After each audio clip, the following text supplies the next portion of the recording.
a lot of ways to do this. An old microfiber, and I'll try to clean some of the grit.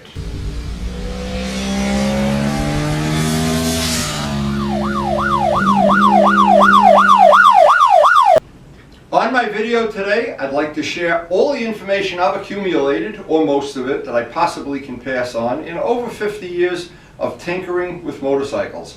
Going way back to when chains themselves didn't have little rubber O-rings and they wore out regularly, to dirt bike chains, and the chains we have now that are on all these modern bikes. I pretty much replaced the chain on every bike with a modern O-ring chain. And I want to try to explain how to figure out if your chain is worn out, what kind of lubrication and cleaning is good to do. And this is just the way I do it. And I don't claim to be a world expert on anything. I'm not Kevin Cameron or anything like that, somebody who is an acknowledged master of the subject. But there's some good news. I have done this for a lot of years, and I've had pretty good results. I've had the chains last way beyond the time that they normally would wear out or they're recommended to wear out. And I'd just like to share some good information. I think this is useful information you can use. So the first thing I wanted to mention is I would suggest everybody do this, whether you have a small motorcycle collection. If you have a big one, it doesn't matter because you'll have a mechanic that does it for you. But I have a small motorcycle collection. I keep track of all the maintenance. And for each bike I have, I always would write down when I do the maintenance, the oil changes, whatever. Now, in the case of the bike I'm going to work on today and do some maintenance, I have this bike and I want to look at all the information I've put on regarding the chain. So here in a maintenance log in 2016, I put a new Regina chain on, got the chain from Vlad, had 16,000 miles on it, and that's a little bit more than the average person gets out of a chain. I'm not sure you can see the odometer here. Right now we have 28.7, which means we're coming up on the end of the life of this chain. So because I'm trying to share useful information, just general information here, this chain, most motorcycle people that are knowledgeable think that an average life of a chain that's well maintained is about 15,000 miles. And that's probably pretty accurate. Now, I had replaced the rear sprocket already, but I had not replaced the front sprocket. Normally, when people replace a chain and it's got a lot of miles on it, you would replace the sprocket and the counter sprocket and the chain as a unit. A lot of companies make a kit. The reason for that is an old chain, the links are spread further apart and they wear the sprocket out. So if you're really concerned about the performance of the bike, at the time you replace the chain, you should replace both of the sprockets. Sometimes that's not necessarily true, and sometimes it is, depending on the motorcycle, the horsepower, how you ride it, do you do track days, whatever. But a general rule, just a general, most people think between 15 and 20,000, good idea to start checking it, and I'll show why it's a good idea, what got me started on doing this video today. Because this chain now is coming up on the end of its life cycle, and I'll get a chain ordered from Vlad soon. And what happens is, this is exactly what happens. You can see how much slop it has, but there'll be a hard spot.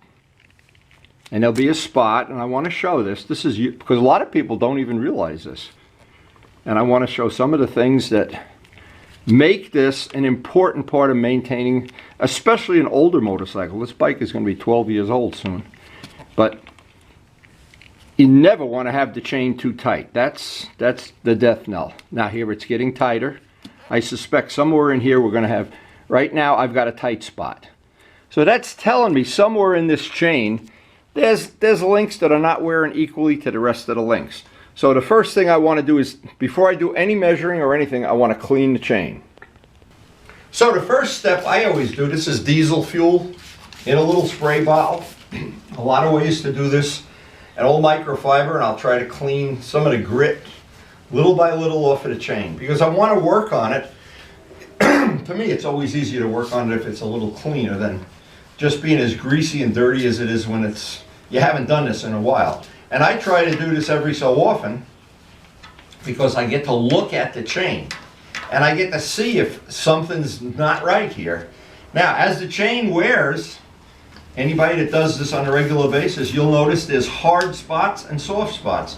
there's spots, if you get to a soft spot, this is a soft spot, it looks like I have too much slop, but I don't have too much slop. And I'll explain why. Because what happens when I get to a hard spot on this, what's going to happen, if I adjust it tighter, that tight spot is going to be a real problem. It's going to put a strain on that front bearing and a strain on the rear wheel bearing that's unnecessary. And now I'm at a hard spot. So what it's telling me really, the reality here is this afternoon I'll order a chain. Now I'll make a dedicated video of replacing the chain. This is a Regina chain. I got it from Vlad. And I've tried to maintain it well. It looks like it's well, you know what? We've got a lot of miles on this bike that are hard miles. I mean, we don't ride the bike like it's a touring bike. So now, but that's part of my point is, if you have a bike now, what happened to me with the GS, I was doing this to the GS, and I noticed, because I'm looking at it, one of the links, I had a bad link. And it wasn't the master link either. There was a link that just was ready to pop. So, and I remember making a separate video of that. Yeah, I guess you could look up on the channel that replacing the GS chain had all of that information. But for sure here, I'm going to probably get a couple more rides out of this while I'm waiting for getting a chain. But basically, I think we're at the end of the life of the chain. And it's, if in doubt, and you replace it 1,000 miles early, nothing bad happens. When you don't do that and you wear out, you do something else. You put an extreme amount of wear from an over-tight chain on a counter sprocket, or you start damaging the sprockets from the links being loose. This now is really in need of an adjustment, but if I adjust it and where that tight spot is, it's going to be a problem. So, and there's the tight spot right there.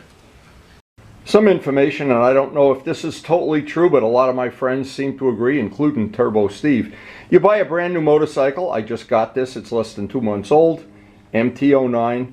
The chain, after 4,000 miles, looks brand new. It's almost not needed an adjustment, just because I'm fussy. But I've asked a lot of people that buy a new bike, in the modern bikes especially, and it seems like the chain that comes with the bike is a lot better than the aftermarket chains you buy, no matter what brand they are. I don't know that that's totally true, but new bikes never seem to need the amount of chain adjustments that older bikes need. And I'm not sure I can prove that.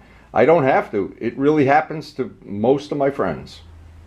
Now, we restored this bike over the previous winter, and when I did, I tried to do as good a job as I possibly could. And I was tempted to replace the chain then, and I said, oh, I had so many other things to do to the bike. And I thought, yeah, well, at that point in time, it really wasn't necessary. But right now, I know I'm at the end of this chain life. Now, and I'll make a separate video of replacing the chain when it comes into stock. But one of the things I wanted to mention, when there's a lot of ways to replace a chain. A lot of times you go and you just put the bike up on the spools, cut the chain with the chain cutter and loop the new chain through. But what that does, it leaves all the grit and grime up by the counter sprocket. It also, you don't get to see the counter sprocket, to see the weight if you're making hooks out of the teeth. And I remember when Glenn got his ST4, his Ducati, and it had a funny sound, and we took the side cover off, the counter sprocket was missing a tooth. So when I replace any chain, I like to do it by taking that off, super cleaning it, clean everything up, evaluate. Usually the back sprocket never wears out. It's the front one that usually wears out. Just to be honest about that, the front one is taking 3 times the wear of the back one. And like I said, on the GS, I was doing my normal maintenance and I found that bad link. I know it's on the video of the GS chain replacement, but I think it saved my bacon, because I have seen videos on YouTube and I've seen other bikes that have, in fact, when I was a lot younger, the 750 Hondas used to pop the chain all the time. And so it's not a pretty sight, and it can take the back of your leg off too if you're not careful. Not to mention that it could ruin your whole day. Now here's an example. When I bought the RD many years ago, 8-9 years ago, well, I didn't know how many miles were really on it, because I don't know if it had the real speedometer. I got 3 speedometers when I bought it. So who knows, maybe it had 100,000 miles. But anyway, I noticed right away one of the things about the bike, it needed a chain. I went out and got a replacement chain. So now the reason is I know the life of that chain. I know how many miles I've had on it, and I know when it'll be roughly time to replace it. But had I not done that and just winged it, maybe the bike had 20,000 miles on it and it was ready. You know, if you don't check these things, you really never know. Now what this is, it looks crude, but it's very, very accurate. It's two X-Acto knife number 11 blades that are glued into a painting stick. And this dimension is done extremely accurately so that I can measure. Chain is going to wear based on how hard you ride the bike, how much weight. If you carry a passenger, there'll be more weight. There's a lot if you don't maintain the chain, but there's so many factors in it. It's like saying, how long will a person live? Well, if you eat vegetables, you live longer than the guy that eats gefilte fish or whatever. But this is just a rough gauge, and it's very accurate. And by the way, you can buy one of these. You know, they're available. I think ProMotion makes one, but I'm not. Now, to do this accurately, you've got to do it at several different spots on the chain. But this rests on a pin and on a pin. And I can put it to the front of the pin, and I can see, let's check a couple more spots. And the chain should be under a very slight tension. Well, over here, it's off a lot. Now, a lot of people might be inclined to just readjust the chain, but you can see how different it is at some points. I'm not sure I can even show this the way I want to. Oh, here we're really out. So, but the evidence is in. Time to order a chain. And we may have a couple, maybe 1,000 miles more on this before it gets to be a real problem. But I want to replace it before it gets to be a real problem. It is a lot of wear. To be honest, there's a lot of wear on this chain. Now, if you want to make your own gauge, you can do this with pieces of wire. You can do it, but it's got to be accurate. You've got to have an accurate ruler. And it tells you what the amount of chain links, and in this case, we're measuring 16 teeth on this gauge. But they give you this dimension. It's available from the chain manufacturer and from a lot of the motorcycle the manuals and stuff give you this in a dimension. Usually it's a metric dimension. So it's good if you have a metric ruler too. And this is what I use to lube the chain. Every time I clean it, I would clean it first. Kind of pointless to just pour lubricant over dirt. But anyway, a lot of people do. But chain wax, the idea this doesn't fly off and make a mess out of your back wheel.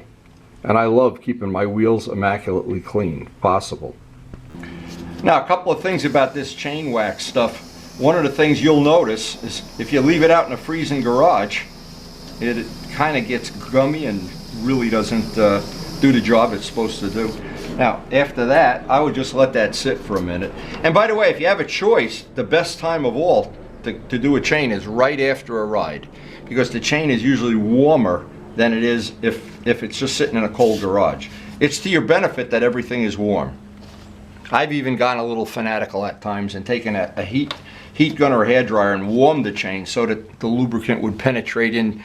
But it really doesn't. The grease that's going to do the job is inside the links. This is an O-ring chain, and it's just like a mental thing. Like you think it's going to be better, and maybe it is. I don't know, but the chains have lasted in most cases, especially on the older bikes, longer than they should by a little bit. But I don't like to push it. Now, after having a cup of coffee and letting that all sit in, the chain has actually loosened up just a little bit to where I think I can use an adjustment on it. I guess we're going to find out.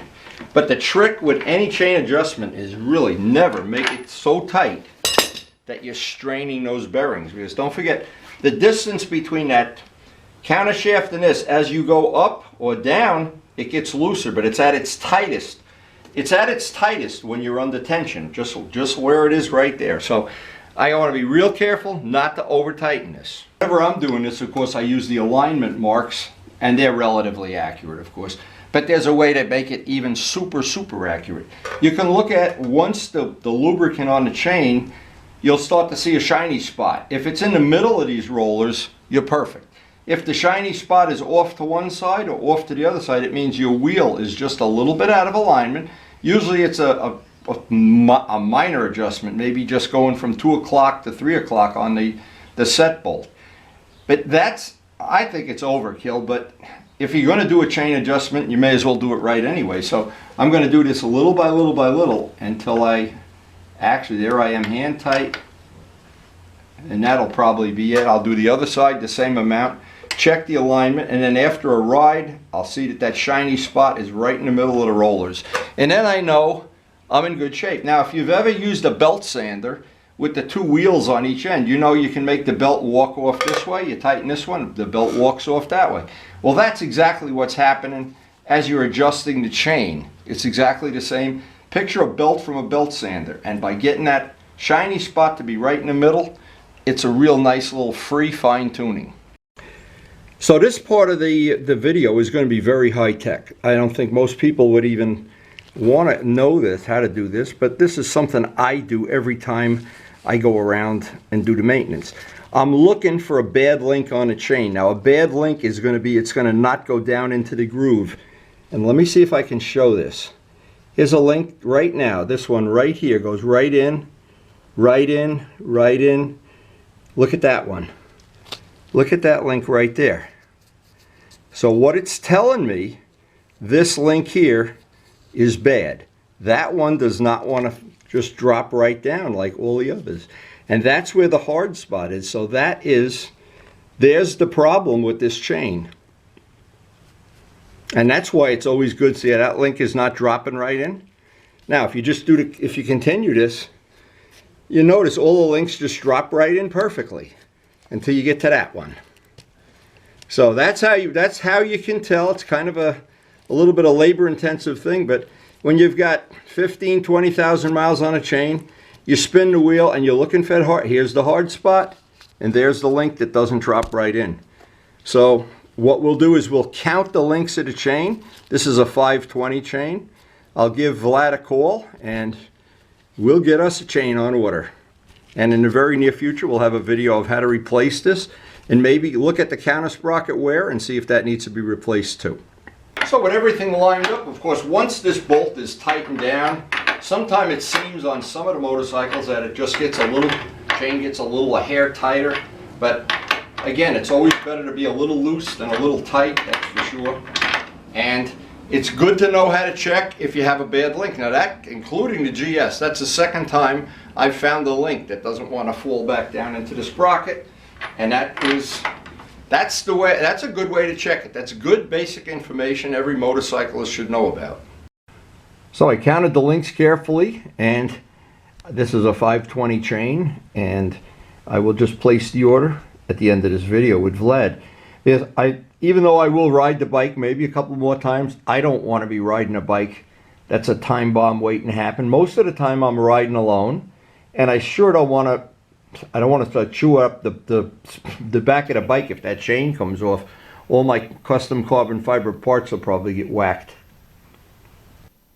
And one funny little story I wanted to share. My late friend and world-renowned motorcycle tuner, Kenny Augustine, he had told me many times back in the old days, they used to put a bike on a dyno and it had a rusty, dirty chain, and they do this and they do that and whatever, and it'd gain this and gain that. And then the last thing, they'd lubricate the chain, and they'd always gain at least 1 or 2 horsepower just from lubing the chain. And I wonder if people back in the day, the riders of the day, ever knew that that's where their dyno tuning was coming from. But anyway, that's absolutely a true story. Kenny had told me that story many times before he passed on.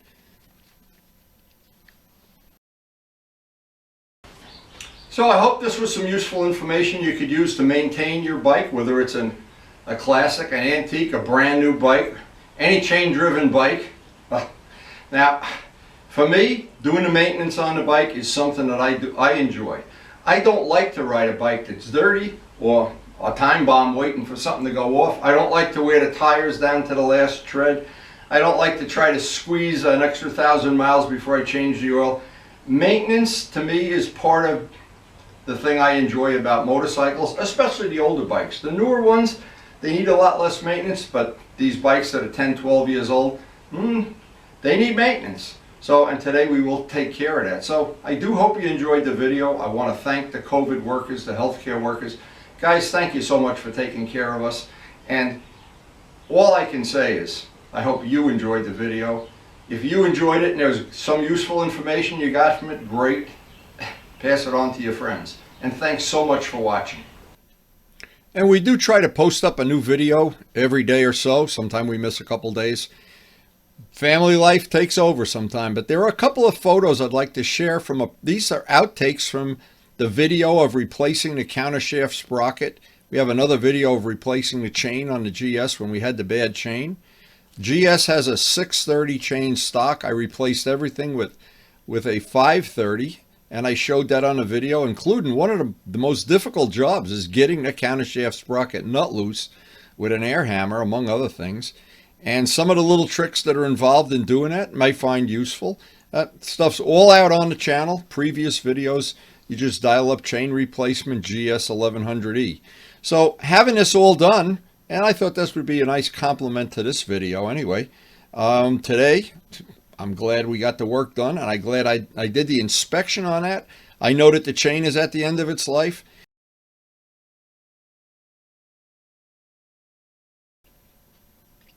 Now, the objective of all our videos is to share information, share the passion that we all seem to share for older motorcycles, new bikes, actually, to be honest, all motorcycles. It's hard not to imagine that you could have fun on dirt bikes, on touring bikes, sport bikes. I just like them all. I wish I had more room in my garage. I wish I was younger.